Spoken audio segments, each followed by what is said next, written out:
በስመ አብ ወወልድ ወመንፈስ ቅዱስ አሐዱ አምላክ አሜን። ጤና ይስጥልኝ፣ እንደምን አላችሁ? በያላችሁበት የእግዚአብሔር ሰላም ከእናንተ ጋር ይሁን። ይህ መድሎተ ጽድቅ ይባላል። በዩቲዩብ እና በቲክቶክ ማስተላለፈው ፕሮግራም ይሆናል። ብዙ ጊዜ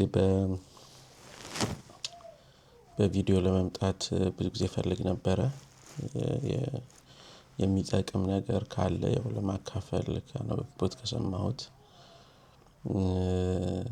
ከህይወት ልምዴ በቤተክርስቲያን በመንፈሳዊ ጉዞ ዙሪያና እንዲሁም በቤተሰባችን አንዳንድ ጉዳዮች የግሌን ሀሳብ ለመስጠት የመጣሁት ማለት ነው።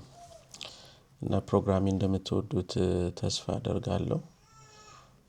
በተቻለ መጠን በየቀኑ አጫጭር ቪዲዮዎችን ለመልቀቅ እሞክራለሁ። እናንተም ጥያቄ አስተያየት ካላችሁ ላኩልኝ። የምችለውን ሁሉ አደርጋለሁ። አንዳንድ ጊዜ ጠይቄ መጥቼ ማስረዳት ያለብኝ ነገር ካለ አስረዳለሁ ማለት ነው። እንግዲህ እንዳልኳችሁ ይህ ፕሮግራም ጥቅሙ ያው ለራሴም ለእናንተም ነው ብዬ ተስፋ አደርጋለሁ። ለራሴ ያው ለእናንተ የሆነ ነገር ይዤ ለመቅረብ የግድ መዘጋጀት ስለሚያስፈልገኝ በዛም የማገኘው ጥቅም ስላለ ነው። ከማንበብ ከመጸለይ ማለት ነው። ሌላው ደግሞ ለእናንተ የማቀርበው ፕሮግራምም እናንተ ትጠቀማላችሁ ብዬ ተስፋ አደርጋለሁ። 3 ነገሮች ነው የሚያካትተው ብዙ ጊዜ ሜይቢ 4 ነገር ሊሆን ይችላል። አንደኛው ቃል እግዚአብሔር አጥር ያለ ቃል እግዚአብሔር ከተማርኩት ከሰማሁት ካነበብኩት ለእናንተ ማካፈል ይኖረኛል። ሁለተኛ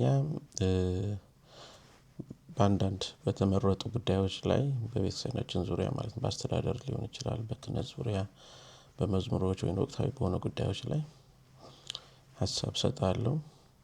ወቅታዊ የሆኑ ዜናዎች በቤተክርስቲያን ዙሪያ በክርስትና ዙሪያ በአለም ውስጥ ያሉ አንዳንድ ያገኘኋቸው መረጃዎች ካሉም ለእናንተ አካፍላችኋለሁ። የኔን ደግሞ የግል አስተያየቴን እሰጥበታለሁ ማለት ነው። ሌላው ደግሞ ከእናንተ ጥያቄ እወስድና በጥያቄ ላይ ጥያቄና መልስ እንደዚሁ ጥያቄዎቹ ከእናንተ ወስጄ አባቶችን መምህራንን ጠይቄ መጥቼ መልስ እሰጥበታለሁ ማለት ነው። ለወደፊቱ ደግሞ እግዚአብሔር ከፈቀደ ሰፋ አድርገነው ሌሎች እንግዶችን በመጋበዝ በተለያየ ርዕሰ ጉዳዮች ለቤተክርስቲያን የሚጠቅም ለምእመናን የሚጠቅም ፕሮግራሞችን ለማዘጋጀት ሀሳብ አለኝ ማለት ነው። እና በጸሎታችሁ በአስተያየታችሁ እንድታግዙኝ ተስፋ አደርጋለሁ። ዛሬ እንግዲህ አጭር የሆነች ቃል እግዚአብሔር የተዘጋጀኋት አለው። እሷን ላካፍላችሁ ነው የምወደው። እንግዲህ እግዚአብሔር አምላካችን የምናስተውልበትን ልቦና እንዲሰጠን የእርሱ ፈቃድ ይሁንልን። ርዕሴ የእግዚአብሔር ፈቃድ በሚል ይሆናል። ይሄ ርዕስ በእርግጥ በጣም ሰፊ ርዕስ ነው። ግን እኔ የተዘጋጀኋት አለች ትንሽ እሷን ለማካፈል ነው። እንግዲህ የእግዚአብሔር ፈቃድ ምንድነው የሚለው ብዙ ሰዎች ጋር የሚመላለስ ጥያቄ ነው። አንዳንድ ጊዜ በጣም ጥልቅና ውስብስብ ይመስላል። ግን ደግሞ በሌላ አንፃር ደግሞ ስናየው በጣም ግልጽና ቀላል ደግሞ ሆኖ እናገኘዋለን ማለት ነው። ለምን የእግዚአብሔር ፈቃድ እግዚአብሔር ፈቃዱ ምን እንደሆነ በቅዱስ መጽሐፋችን በመጽሐፍ ቅዱስ ስለገለጠው መጽሐፍ ቅዱስ የሚያነብ ሰው ቃል እግዚአብሔር የሚሰማ የሚማር ሰው የእግዚአብሔር ፈቃድ ምን እንደሆነ መረዳት ይችላል ማለት ነው። ከዚህ አንፃር የእግዚአብሔር ፈቃድ ምንድነው? እግዚአብሔር ለሰው ልጅ ያለው ፈቃድ ምንድነው የሚለውን ትንሽ ለማስረዳት ነው። እንግዲህ የእግዚአብሔር ፈቃድ ስንል በሁለት ነው መክፈል ያለብን። አንደኛ እግዚአብሔር ለሰው ያለው ፈቃድ ብለን ልንይዘው እንችላለን። አንደኛው ደግሞ እግዚአብሔር በፈጠረው በዚህ ዓለም ማለት ነው በዚህም በምናየው ዓለም እና በማናየው ዓለም የሚሆነው ነገር እንዲሆን የሚፈቅደው ነገር እሱም የእግዚአብሔር ፈቃድ ብለን ልናየው እንችላለን። ነገር ግን በዚህ ዓለም እየሆነ ያለው ነገር እንዲሆን ፈቃዱ ቢሆንም ግን በሁሉም ነገር ላይ ግን የእሱ ድርሻ አለበት ወይ ደግሞ አለበት ብለን ግን አንደመድምም ማለት ነው። ለምን? እግዚአብሔር ሁልጊዜ ሀሳቡ ቅዱስ ነው። እግዚአብሔር ክፋት አይስማማውም።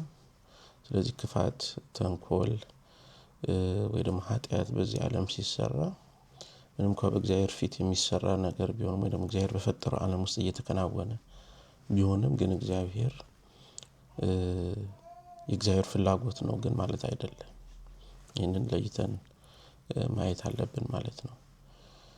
እግዚአብሔር ፍላጎቱ፣ ፈቃዱ መልካም ነው። እሱ ደግሞ በመጽሐፍ ቅዱስ በብዙ መልኩ ተጠቅሶታል። የተወሰኑትን ዛሬ እጠቅሳለሁ። አንደኛ የእግዚአብሔር ፈቃድ ለሰው ልጅ ያለው ሁላችንም ቅዱሳን እንሆን ነው። እሱ በባህሪው ቅዱስ ነው። እኛ ደግሞ በጸጋ ቅዱሳን እንድንሆን የእግዚአብሔር ፈቃዱ ነው። የቅዱስ ጳውሎስ መልእክት ወደ ተሰሎንቄ ሰዎች አንደኛ ተሰሎንቄ ምዕራፍ 4 ቁጥር 3 ላይ ይህ የእግዚአብሔር ፈቃድ እርሱም መቀደሳችሁ ነውና ይላል። ስለዚህ እግዚአብሔር ፈቃዱ ምንድነው? ትእዛዛቱን በመፈጸም እንደ ፈቃዱ በመመላለስ በንስሐ በቅዱስ ቁርባን የተቀደሰ ህይወት እንዲኖር ነው የእግዚአብሔር ፈቃዱ። ለምን? ከሱ ጋር ለዘላለም ህይወት ለመኖር እሱ ቅዱስ እንደሆነ እኛም ቅዱሳን መሆን አለብን ማለት ነው። ቢያንስ ከምንኖርበት ማህበረሰብ የተሻለ ሰዎች ሆነን መገኘት አለብን፣ በመልካም ነገር ማለት ነው። ስለዚህ እግዚአብሔር ፈቃዱ አንዱ ምንድነው? ሰው ሁሉ ቅዱስ እንዲሆን ነው። ታዲያ ሰው ሁሉ ሲባል ግን በዚህ አንፃር ክርስቲያን ማለት ነው። ለምን? በዮሐንስ ወንጌል ምዕራፍ 6 ከቁጥር 40 ላይ ልጁንም አይቶ በእርሱ የሚያምን ሁሉ የዘላለም ሕይወት እንዲያገኝ የአባቴ ፈቃድ ይህ ነው ይላል።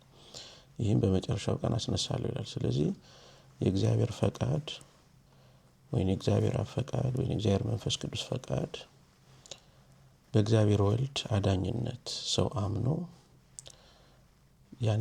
ያንን እምነቱ ደግሞ በጥምቀት፣ በቅዱስ ቁርባን፣ በንስሐ፣ በሜሮን እያጸና በመልካም ስራ እያጸና እንዲኖር ነው የእግዚአብሔር ፈቃድ። ለምሳሌ አንድ ሰው መልካም ሰው፣ ግብረገብ ሰው ሊሆን ይችላል። ነገር ግን በእግዚአብሔር ወልድ በኢየሱስ ክርስቶስ አዳኝነት በመስቀሉ የተደረገው የድህነት የተፈጸመው ድህነት ካላመነ፣ አምኖም የማይመሰክር ከሆነ፣ አምኖም በህይወት የማይኖርበት ከሆነ ያ ሰው መልካም ሰው ነው ልንለው እንችላለን፣ ቸር ደግ ነው ልንለው እንችላለን። ነገር ግን ለቅድስና ማዕረግ ይበቃል ማለት ግን አይደለም። ይሄ ትምህርታችን ነው ይሄ። ስለዚህ እግዚአብሔር ፈቃዱ ሰው ሁሉ ቅዱስ እንዲሆን ነው። ለቅድስና ደግሞ በእግዚአብሔር አዳኝነት ማመን፣ በእግዚአብሔር ማመን ያስፈልጋል። ኦፍ ኮርስ በእግዚአብሔር አዳኝነት ማለት በእግዚአብሔር ወልድ በመስቀል ላይ ባደረገው ከራሱ ጋር ከአባቱ ጋር ከመንፈስ ቅዱስ ጋር ያደረገው የማስታረቅ ስራ ማመን፣ ቀጥሎ በስላሴ አንድነትና ሶስትነት ማመን፣ በእግዚአብሔር ህልውና ማመን፣ ይሄ ሁሉ የቅድስና መገለጫ ነው ማለት ነው። ቅዱስ ሁኑ ሲል እግዚአብሔር በውስጡ እነዚህን ሁሉ የያዘ ነው ማለት ነው። በዚህ በዘሌዋውያንም ምዕራፍ 19 ከቁጥር 2 ላይ ለእስራኤል ልጆች ማህበር ሁሉ እንዲህ በላቸው ይላል፣ እኔ እግዚአብሔር አምላካችሁ ቅዱስ ነኝና እናንተም ቅዱሳን ሁኑ ይላል። እንግዲህ ለእስራኤል ልጆች የተባሉት እስራኤል በስጋ ነው። ይሄ በብሉይ ኪዳን የተነገረ ግን ይሄ ለእስራኤል ዘነፍስ የምንባለው እኛ ደግሞ የሚሰራ ነው። እግዚአብሔር አምላካችሁ ቅዱስ እንደሆነ እናንተም ቅዱሳን ሁኑ።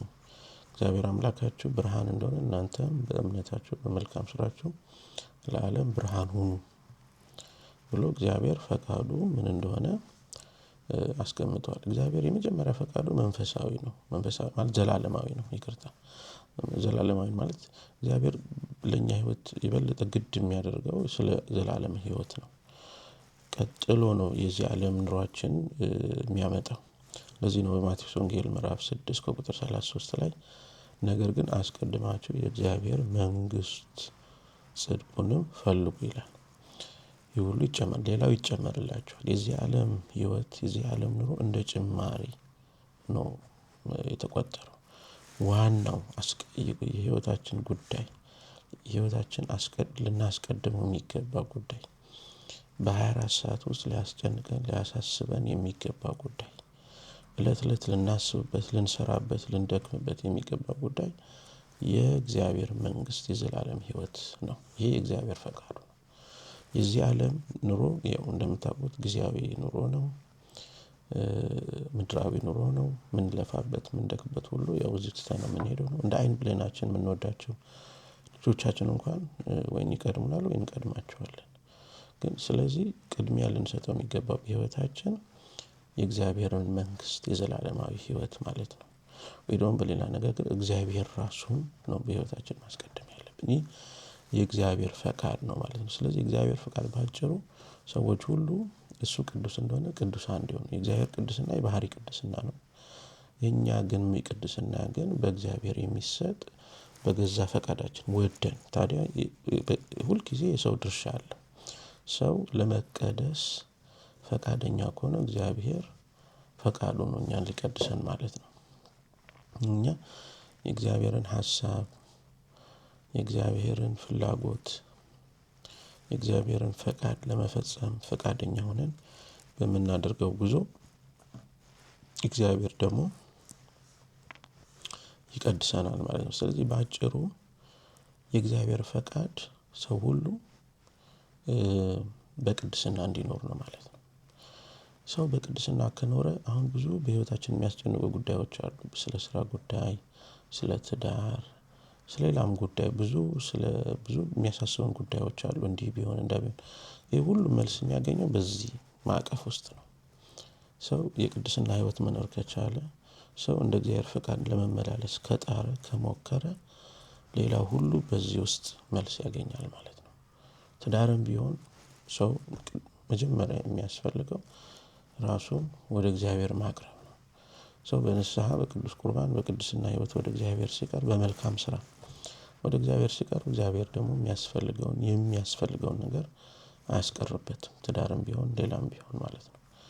እና ስለዚህ ብዙ ጊዜ የእግዚአብሔር ፈቃድ ምንድነው ብለን መጨነቅ የለብንም። የእግዚአብሔር ፈቃዱ ሁላችንም እንደ ፈቃዱ እንደ ትእዛዙ እንደ ህጉ እንድንኖር እሱን እንድንወደው የሰው ልጅ በሰውነቱ እንድናከብር እንድንወድ ነው የእግዚአብሔር ፈቃድ ማለት ነው። እና ይህ ሲባል በዓለማችን የሚደረጉ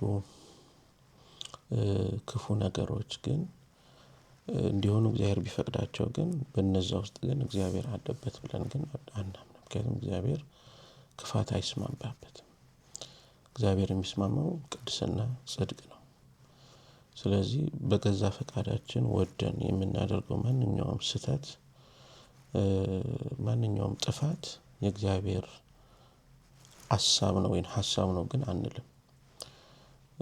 እግዚአብሔር በፈጠረው ዓለም ውስጥ ነው የምንኖረው። ሁሉም ነገር በሱ ፊት ነው የሚከናወነው። ያ ማለት ግን ሁሉም ነገር የሚከናወነው የሱ ፍላጎት ነው ማለት ግን አይደለም። ፍላጎቱ እግዚአብሔር አጭርና ግልጽ ነው። የሰው ልጅ ሁሉ በእግዚአብሔር ወልድ በኢየሱስ ክርስቶስ አዳኝነት አምኖ በስላሴ አምኖ ተጠምቆ እየቆረበ መልካም ስራ እየሰራ ወደ ቅድስና ማዕረግ እንዲመጣ ነው። ቅድስና እንዲሁ የሚመጣ ነገር አይደለም። በፍላጎት ብቻ የሚመጣ አይደለም፣ ስራ የሚጠይቅ ነው ማለት ነው። እና የእግዚአብሔር ፈቃድ ዓላማው ይህ ነው። እንግዲህ እኛም እግዚአብሔር የፈቀደውን ስራ ለመስራት ሰርተንም ደግሞ በህይወታችን አምላካችን እንድንመስል ቅዱሳኑ እንድንመስል በእነሱ መንገድ እንድንሄድ እግዚአብሔር ይርዳን። ያስተማረን የመከረን አምላካችን ስሙ የተመሰገነ ይሁን። በዚህ ዙሪያ ጥያቄ የበለጠ ማብራሪያ የምትፈልጉ ካላችሁ ጻፉልኝ። የምችለውን እመልሳለሁ። ጠይቄ ተዘጋጅቼ እመጣለሁ ማለት ነው። እና ይሄ ነው እንግዲህ ቻናሌን ሼር ላይክ በማድረግ እንድትተባበሩኝ ነው፣ ለሰዎች እንዲደርስ አንድም ሁለትም ሰው ይጠቀማል ብዬ ተስፋ አደርጋለሁ። እና ይሄ ነው። ከኔ ጋር ስለቆያችሁ እጅግ አድርጌ አመሰግናለሁ። ወስብሐት ለእግዚአብሔር። እግዚአብሔር ይስጥልኝ።